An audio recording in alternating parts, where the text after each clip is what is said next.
এমনকি কয়েকজনের সঙ্গে আমাকেও আত্মগোপন করে একসঙ্গে থাকতে হয়েছিল। সরকারি কর্মচারীদের তিনি বললেন, তোমরা ঘেউ ঘেউ করো না। রাজ্যের মুখ্যমন্ত্রী তার কর্মচারীদের যদি ঘেউ ঘেউ জাতীয় প্রাণীর সঙ্গে তুলনা করেন, তাহলে সেই মুখ্যমন্ত্রীর নৈতিক অধিকার কতটুকু আছে আমি জানি না। এটা বোধহয় গিনিস বুক অফ রেকর্ডে স্থান পেতে পারে যে একটি মামলা রাজ্যের মুখ্যমন্ত্রী আজ পর্যন্ত কোনো সৎ কথা বলেননি এবং তথ্যভিত্তিক কথা বলেননি। অপ্রয়োজনীয় মামলা করার জন্য সরকার কত কোটি টাকা খরচা করছেন তা নিয়ে একটা শ্বেতপত্র প্রকাশ করা উচিত।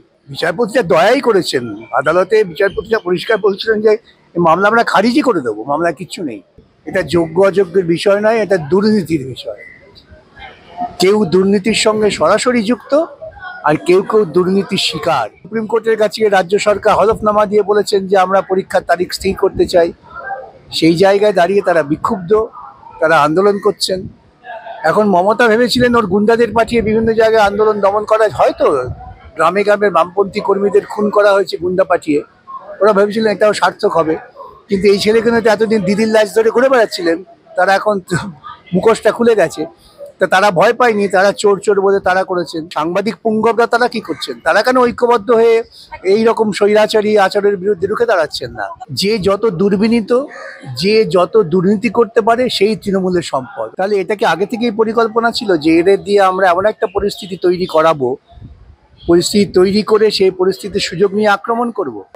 আমি বলবো এটা সামগ্রিক সরকারি কর্মচারীদের লড়াইয়ের ফসল।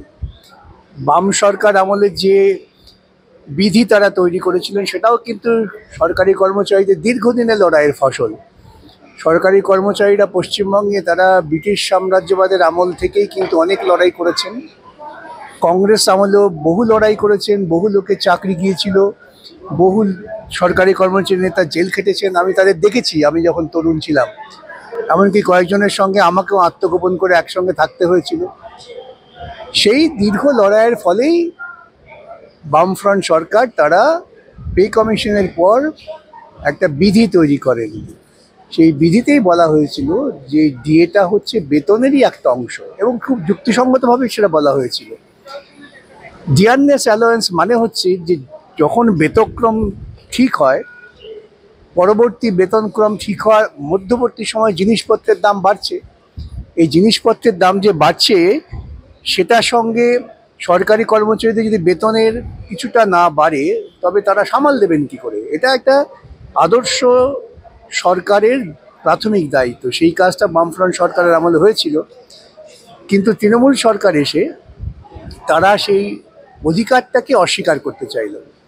বাম আমলেও কিন্তু পার্থক্য ছিল, যে সময় যেটা দেওয়ার কথা পার্থক্য ছিল, কিন্তু তারা পার্থক্যটা মিটিয়ে ফেলার চেষ্টা করতেন। সেটা করতেন সরকারি কর্মচারীদের সঙ্গে আলোচনা করে। মমতা সরকার এসে এটাকে অস্বীকার করার চেষ্টা করলেন, যার ফলেই মামলা, এবং মামলা 2016 সাল থেকে চলছে। 2025-এ এসে একটা স্বস্তি পাওয়া গেল।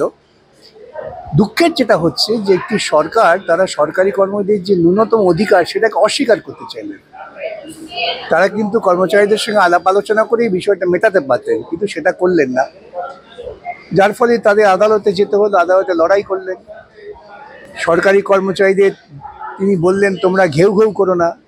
রাজ্যের মুখ্যমন্ত্রী তার কর্মচারীদের যদি ঘেউ ঘেউ জাতীয় প্রাণীর সঙ্গে তুলনা করেন, তাহলে সেই মুখ্যমন্ত্রীর নৈতিক অধিকার কতটুকু আছে আমি জানি না। যাই হোক, তখন এরা লড়াই করেছেন, আইনের লড়াই এরা জিতেছেন, ধাপে ধাপে জিতেছেন। এই মামলাটা এতদিন দীর্ঘায়িত হয়েছে সরকারের অবহেলার জন্যে এবং সরকারের অপকৌশলের জন্যে। এটা বোধহয় গিনিস বুক অফ রেকর্ডে স্থান পেতে পারে যে একটি মামলা প্রত্যেকটি স্তরেই সরকার রিভিউ পিটিশন ফাইল করেছে। 3টে স্তরে 3বার রিভিউ পিটিশন ফাইল হয়েছে। তারপরে মামলা সুপ্রিম কোর্টে গিয়েছে, সুপ্রিম কোর্টেও বারবার স্থগিত হয়ে গিয়েছে, হয়নি, পিছিয়ে গেছে, এবং সেটা গতকাল একটা অন্তর্বর্তীকালীন আদেশ হয়েছে। এটা একটা অত্যন্ত ইতিবাচক দিক এবং কর্মচারীদের আন্দোলনের জয়। বামফ্রন্ট সরকারের জয় না, আমাদের জয় না, জয় সংগঠিত আন্দোলনের।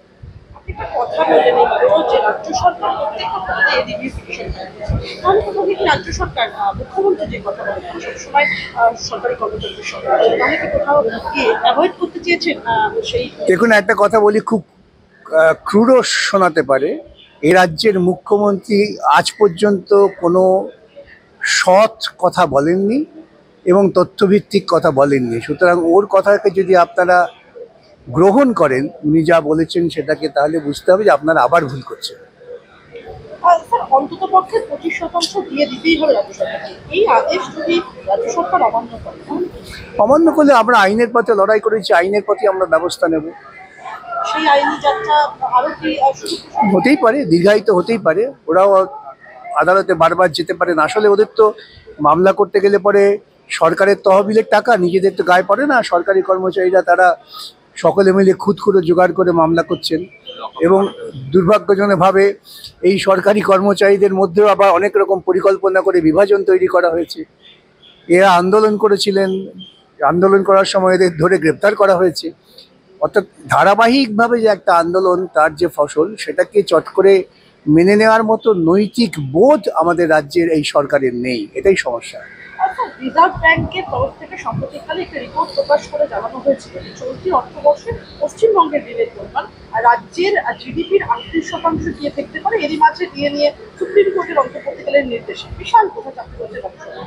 এই আবেদন সুপ্রিম কোর্টের নির্দেশ অনুযায়ী 25% বকেয়া দিয়ে কোনটা কিছু জোগাড় করবে রাজ্য। দেখুন, এই কথা বলে রাজ্য সরকার বিভিন্ন জায়গায় মানুষকে ভাঁওতা দেওয়ার চেষ্টা করছে। একটি রাজ্য সরকার নির্বাচিত হয়েছেন, তার প্রাথমিক কাজ আইন মেনে কাজ করা। রাজ্য সরকারের আইনেই আছে যে সরকারি কর্মচারীরা তাদের বেতনের সঙ্গে ডিএ পাবেন, ডিএটা বেতনের একটা অংশ। সেই দায়টাকে তারা অকার্যকর করে যে সমস্ত কাজগুলো সরকারের নয় সেক্ষেত্রে টাকা অপব্যয় করেছেন। ইমাম ভাতা, পুরোহিত ভাতা, মন্দিরে অনুদান দেওয়া, দুর্গাপূজায় অনুদান দেওয়া, মন্দির তৈরি করা, এগুলো একটাও কিন্তু সরকারের কাজ না। কিন্তু সরকার সেই কাজে অর্থ অপচয় করেছেন, জনগণের করের টাকা। মামলা করতে গিয়ে কত কোটি টাকা অপচয় করেছেন এ ব্যাপারে শ্বেতপত্র প্রকাশিত হওয়া দরকার। তা তুমি তোমার যেটা আইনি বাধ্যবাধকতা সেক্ষেত্রে তুমি খরচা করছো না, আর যেটা তোমার কোনো দায়িত্ব পড়ে না সাংবিধানিক সরকারে, সেই ক্ষেত্রে টাকা অপব্যয় করছো, জনগণের টাকা। জবাবদিহি তো তোমাকেই করতে হবে এবং তোমাকেই আজকে এ দায় নিতে হবে। সর্বোচ্চ আদালত থেকে অন্তর্বর্তীকালীন নির্দেশ দেওয়া হয়েছে, এরপর পরবর্তীতে আর কোনো আপিল করা যাবে? আইনত করা যায় না, তবে ওরা তো যথারীতি বললাম যে জনগণের টাকা খরচা করে বিভিন্নভাবে ওরা বিভিন্ন রকম অপচেষ্টা করতেই পারে। বাকি যে 75%, সেটা শুনানি, যখন চূড়ান্ত শুনানি হবে তখনই হবে। 24-25 অর্থবর্ষে মমতা বন্দ্যোপাধ্যায়ের সরকার সুপ্রিম কোর্টে বিভিন্ন আইনজীবী খরচ করেছেন প্রায় 7,06,91,248, আর সবথেকে বেশি যার পেছনে কথা হচ্ছে সেই কপিল সিব্বালের হিসেব পাওয়াই যায়নি, সেটাও প্রায় 10-12 কোটির দিকেই যাবে, এরকমটাই খবর রয়েছে। শুধুমাত্র কলকাতা হাইকোর্টে খরচ করা কত হয়েছে সেটা কি জানেন? আমি তো জানি না। আমি তো আপনাদের বারবার বলছি যে অপ্রয়োজনীয় মামলা করার জন্য সরকার কত কোটি টাকা খরচা করছেন তা নিয়ে একটা শ্বেতপত্র প্রকাশ করা উচিত। আমি নিশ্চয়ই মনে করি যে সরকারকে মামলা লড়তে হবে যদি কেউ সরকারের কোনো নির্দিষ্ট জনমুখী পরিকল্পনা তাকে ব্যর্থ করে দেওয়ার চেষ্টা করে, মামলা লড়তে হবে। কিন্তু এক্ষেত্রে বারে বারে দেখেছি সরকার যা তার দায়বদ্ধতা নয় এমন সমস্ত কর্মসূচিকে ঠেকাবার জন্য মামলা করে অর্থ অপচয় করেছেন। আদালত 50% দিয়ে দেওয়ার কথা বলেছিল, বিচারপতি কি দয়া করেছেন? বটেই তো, বিচারপতিরা দয়াই করেছেন। আদালতে বিচারপতিরা পরিষ্কার বলছিলেন যে মামলা আমরা খারিজই করে দেবো, মামলা কিচ্ছু নেই, এবং পরিষ্কার বলেছেন যে আমরা কলকাতা হাইকোর্টের রায় খুব ভালোভাবে পড়েছি, তোমাদের বক্তব্য ভালোভাবে দেখেছি, এই মামলা খারিজ করে দেওয়ার মতো মামলা আমরা খারিজ করলাম না, পরবর্তী শুনানিতে হবে। এখন তোমরা অন্ততপক্ষে 50% বকেয়াটা দাও। রাজ্য সরকারের পক্ষ থেকে করুণ আবেদন ছিল যে আমাদের টাকা নেই, আমাদের কোমর ভেঙে যাবে। তখন বিচারপতিরা করুণা করে বললেন ঠিক আছে, শতকরা 25% টাকাই দাও, টাকাটা তো দাও, অন্ততপক্ষে দায়টা তো স্বীকার করো। সেই পর্যায়ে ইন্টারিম অর্ডার হয়েছে, এখন ফাইনাল যখন হিয়ারিং হবে। রাজ্য সরকারের যে অ্যাকাউন্টেবিলিটি সেটা প্রতিষ্ঠা করা গেল। অ্যাকাউন্টেবিলিটি কার কাছে? রাজ্য সরকারি কর্মচারীদের যে ন্যায্য আইনত যে প্রাপ্য অধিকার, সেই অধিকারটা প্রতিষ্ঠিত হবে। আচ্ছা, শেষ কয়েকটা প্রশ্ন। সাম্প্রতিককালে একটু সরে আসবো, সাম্প্রতিককালে বিকাশ ভবনের সামনে বিক্ষোভ দেখাচ্ছিলেন চাকরিহারা যোগ্য শিক্ষক, এবং সেখানে পরে পৌঁছন বিধাননগরের চেয়ারম্যান তৃণমূল নেতা সব্যসাচী দত্ত, এবং সেখানে পৌঁছে তিনি রীতিমতো হেলমেট দিয়ে আক্রমণ করেন যোগ্য শিক্ষকদেরকে, তার অনুগামীরা, এবং রীতিমতো সাংবাদিকের গাল ধরে সব্যসাচী দত্ত হুমকি দেন যে 10 সেকেন্ডের লাগবে আমার এই ভিড় এখানে ক্লিয়ার করতে। দেখুন, এই যারা আজকে চাকুরি হারিয়েছেন তারা প্রত্যেকেই শিক্ষিত। তাদের মূল আন্দোলনটা কেন্দ্রীভূত হওয়া ছিল সরকারের পরিকল্পিত দুর্নীতির বিরুদ্ধে। সেটা তারা না করে সরকারের তৈরি করা একটা ন্যারেটিভ যোগ্য অযোগ্য এই ধান্দায় পড়ে গেলেন। এটা যোগ্য অযোগ্যের বিষয় নয়, এটা দুর্নীতির বিষয়। কেউ দুর্নীতির সঙ্গে সরাসরি যুক্ত, আর কেউ কেউ দুর্নীতির শিকার। লড়াইটা দুর্নীতির বিরুদ্ধে না হয়ে যোগ্য অযোগ্য এই বিভাজনের যে ন্যারেটিভ সরকার তৈরি করলেন, বহু লোক বিভ্রান্ত হয়ে সেই ন্যারেটিভের শিকার হয়েছিলেন, এবং তখন এরা মনে করেছিলেন তাহলে আমরা যোগ্য ওরা অযোগ্য। এই যোগ্য অযোগ্য ঠিক করার তো কোনো নিরিখ ছিল না। এবং মুখ্যমন্ত্রী তিনি সুপ্রিম কোর্টের রায় মানবেন না, বলে দিলেন মানা দরকার নেই, আমি সবাইকে চাকরি দিয়ে দেব। এই ধরনের সমস্ত নির্দিষ্ট পরিকল্পনা নিয়ে মানুষের অধিকারটাকে নষ্ট করার উদ্দেশ্যে তিনি ইন্দোরে মিটিং ডেকে বললেন যে সবার চাকরি করে দেবো আমি। এখন সবার চাকরি তিনি করে দেবেন, কি করে করবেন? তাদের ভুল বুঝিয়েছিলেন, তারা ভুল বুঝেছিলেন। আজকে তারা বুঝতে পারছেন সময়ের তালে তালে যে তাদের চাকরি ফেরত পাওয়ার কোনো আশা নেই, তাদের পরীক্ষায় বসতেই হবে। কেন সুপ্রিম কোর্টের কাছে রাজ্য সরকার হলফনামা দিয়ে বলেছেন যে আমরা পরীক্ষার তারিখ স্থির করতে চাই। সেই জায়গায় দাঁড়িয়ে তারা বিক্ষুব্ধ, তারা আন্দোলন করছেন। এখন মমতা ভেবেছিলেন ওর গুন্ডাদের পাঠিয়ে বিভিন্ন জায়গায় আন্দোলন দমন করা, হয়তো গ্রামে গ্রামে বামপন্থী কর্মীদের খুন করা হয়েছে গুন্ডা পাঠিয়ে, ওরা ভেবেছিলেন এটাও সার্থক হবে। কিন্তু এই ছেলেগুলো তো এতদিন দিদির লাশ ধরে ঘুরে বেড়াচ্ছিলেন, তারা এখন মুখোশটা খুলে গেছে। তা তারা ভয় পায়নি, তারা চোর চোর বলে তারা করেছেন। তাই দোর্দণ্ড নেতা তখন পালিয়ে এসছেন। সাংবাদিকের উপর রাগ হয়ে গেছে, তাই সাংবাদিকদের সম্বন্ধে কিছু বলেছেন। কিন্তু আমার বক্তব্য, সেই সাংবাদিক পুঙ্গবরা তারা কি করছেন? তারা কেন ঐক্যবদ্ধ হয়ে এই রকম স্বৈরাচারী আচরণের বিরুদ্ধে রুখে দাঁড়াচ্ছেন না? আমার তো সেই বক্তব্য যে সাংবাদিকরা হচ্ছে সমাজের অগ্রগামী অংশ। তারা যখন অত্যাচারিত নিপীড়িত হচ্ছেন, তারা যদি মুখ বুজে সহ্য করেন, তাহলে আমরা কি করে আশা করেন যে পশ্চিমবঙ্গের অসংখ্য নিপীড়িত গ্রামের গরিব মানুষ তারা সাহস দেখাবেন? সাহসটা আমাদের দেখাতে হবে। একদমই স্যার, আমি বলবো সব্যসাচী দত্ত রীতিমতো চাকরিহারা শিক্ষকদেরকে বললেন সুপ্রিম কোর্ট চাকরির দিক খেয়েছে, সেখানে গিয়ে চাকরি চেয়ে নে। এটাও তো দুই পারি, একজন জনপ্রতিনিধি। কিন্তু তৃণমূল দলের কাছ থেকে আপনি এর থেকে বেশি কিছু আশা করেন না।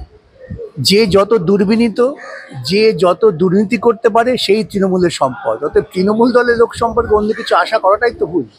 স্যার, আমরা অনুষ্ঠানে একদম শেষে চলেছি। রবি হাকিম, ফিরহাদ হাকিম একদম রাজ্যের পুরমন্ত্রী তথা মহানাগরিক, তিনি বলছেন সব্যসাচী দত্ত ওখানকার কাউন্সিলর, ওখানে মানুষের অসুবিধা হচ্ছে, স্থানীয় মানুষ প্রতিবাদ করলে কাউন্সিলরকে আসতেই হবে। স্থানীয় বাসিন্দারাই ক্ষোভে ফুটছেন রাস্তায় আটকানো। আর সব্যসাচী দত্ত চুপ করে বসে থাকবে, স্থানীয় বাসিন্দাদের পাশে দাঁড়াবে না, তাদের সমস্যা সমাধানের চেষ্টা করবে। কোথায় পেলেন ফিরহাদ বাবু যে স্থানীয় বাসিন্দারা বিক্ষুব্ধ হয়েছেন? স্থানীয় বাসিন্দারা বিক্ষুব্ধ হলে তারা তো প্রথম জানাবেন রাজ্যের প্রশাসককে, কাউন্সিলরকে জানাবেন। তার মানে ফিরহাদ ঠিক করে নিলেন যে কাউন্সিলরের মোটামুটি রাজ্যের প্রশাসনটা চালাবে এবং চালাবার নাম করে দু পয়সা কামিয়ে নেবে। ফিরহাদের কাছ থেকে আমি এটা আশা করিনি, কিন্তু তারও উপায় নেই। সে তৃণমূল দলের দুর্নীতির সঙ্গে এত বাধ্যবাধকভাবে জড়িয়ে আছেন, সৎ কথা বলার সাহসটাও তিনি হারিয়ে ফেলেছেন। ফিরহাদ হাকিম বলছেন যে রাজনৈতিক নেতারা সাংবাদিকদেরকে হেনস্থা করে না, বরং সাংবাদিকরা রাজনৈতিক নেতা এবং রাজনৈতিক দলগুলিকে হেনস্থা করে থাকে, ভুল তথ্য দিয়ে বারংবার। ওর দলের মহান নেত্রীর উত্থান তো ঘটিয়েছেন সাংবাদিকরা। কলমচিরা ভাড়াটে কলমচিরা কলম লিখে তার এত ভাবমূর্তি তৈরি করেছেন, সেটাকে ভুলে গেছেন? বার করুন সেই সময় পত্রপত্রিকায় লেখালেখি কোনো বামফ্রন্ট সরকারকে ফেলবার জন্য এই কলমচিরা তার মহান নেত্রীকে কিভাবে ঊর্ধ্বে তুলে ধরেছিলেন, এই সমস্ত মাধ্যমগুলো। তখন মাধ্যমগুলো ঠিক ছিল। আজকে এই মাধ্যমগুলো টুকটাক ছোটোখাটো সত্য কথা বলে ফেলছেন, তখন তীব্র আপত্তি হচ্ছে। শেষ দুটো প্রশ্ন আপনার কাছে। একদম চাকরিহারা যারা শিক্ষক, তারা বলছেন তারা আবার কোনো পরীক্ষায় বসতে যাবেন, আর সেক্ষেত্রে মানে কি করণীয়? চাকরিহারাদের ভবিষ্যৎ চাকরিহারাদের বুঝতে হবে সুপ্রিম কোর্টের যে জাজমেন্ট, সেই জাজমেন্টের বাইরে যাওয়ার কোনো উপায় নেই। মুখ্যমন্ত্রী কেন, কেউ তাদের বাঁচাতে পারবেন না। অতএব তারা মুখ্যমন্ত্রীর কথায় নিজেরা নিজেদের ভুল পথে পরিচালিত না করে প্রস্তুতি নিন, পরীক্ষা দিয়ে তাদের মেধা প্রমাণ করুন এবং স্বচ্ছতার সঙ্গে তারা কাজ করুন। এই যে চাকরিহারা শিক্ষকদেরকে মাথা ফাটিয়ে দেওয়া হলো, তাদের মাথা ভেঙে দেওয়া হলো, এ প্রসঙ্গে ব্যাখ্যা দিতে গিয়ে রীতিমতো প্রেস কনফারেন্স করেন এডিজি দক্ষিণবঙ্গ সুপ্রিম সরকার। তিনি রীতিমতো প্রেস কনফারেন্স করে বলেন পুলিশ রিটালিয়েট করেছে, বা পুলিশ রীতিমতো রিটালিয়েট করেছে, পুলিশের উপরে আগে আক্রমণ করা হচ্ছে, তাই পুলিশ এই ভূমিকায় অবতীর্ণ হয়েছে। দেখুন, আমি একটা কথা বলি, এটা আমি সকাল থেকে বিভিন্ন মিডিয়াতে দেখছিলাম, পুলিশ খুব শান্ত ছিলেন। তারা চাকরি প্রার্থীদের ওই গেটটা ভাঙতে পর্যন্ত দিলেন, কোনো বাধা দিলেন না। আপনারা দেখেছেন যে আমি দেখেছি কোনো বাধা নেই। তাহলে এটা কি আগে থেকেই পরিকল্পনা ছিল যে এদের দিয়ে আমরা এমন একটা পরিস্থিতি তৈরি করাবো, পরিস্থিতি তৈরি করে সেই পরিস্থিতির সুযোগ নিয়ে আক্রমণ করব? সেটাই তো হয়েছে। আজকে কি বলা হচ্ছে যে এরা আগে আইন ভেঙেছে। তো যখন গেটে ওই রকম একটা গেট সবাই মিলে নাড়াচাড়া করছিলেন, তখন পুলিশ কর্মীরা কি জয়নগরের মোয়া খাচ্ছিলেন? এবং নাকি এটা করতে দিয়ে ঠিক আছে ওদের বিরুদ্ধে একটা মামলা রুজু করে দিয়ে তারপর আমরা ওদের উপর আক্রমণ করব। প্রথম চেষ্টা হলো, নেতাকে দিয়ে হলো না, নেতাকেই সবাই চোর চোর বলে তাড়া করে গেল। তারপর সন্ধেবেলা পুলিশকে অ্যাকশন করতে বলা হলো। এটা মুখ্যমন্ত্রীর পরিকল্পিত ব্যাপার। তাহলে আমার ছোট্ট করে শেষে একটা প্রশ্ন রাখবো, মার খেয়েও রীতিমতো কাঠগড়ার শিক্ষকরা, আন্দোলনকারী যে শিক্ষকরা, তাদের বিরুদ্ধে মামলা রুজু করেছে পুলিশ। হবেই তো। সাহায্য চাইলে আপনারা কি পাশে থাকবেন? নিশ্চয়ই। আমরা যে কোনো আন্দোলন, সেই আন্দোলনকারীরা তারা যদি আক্রান্ত হন, তাদের পেছনে আমরা অবশ্যই আছি।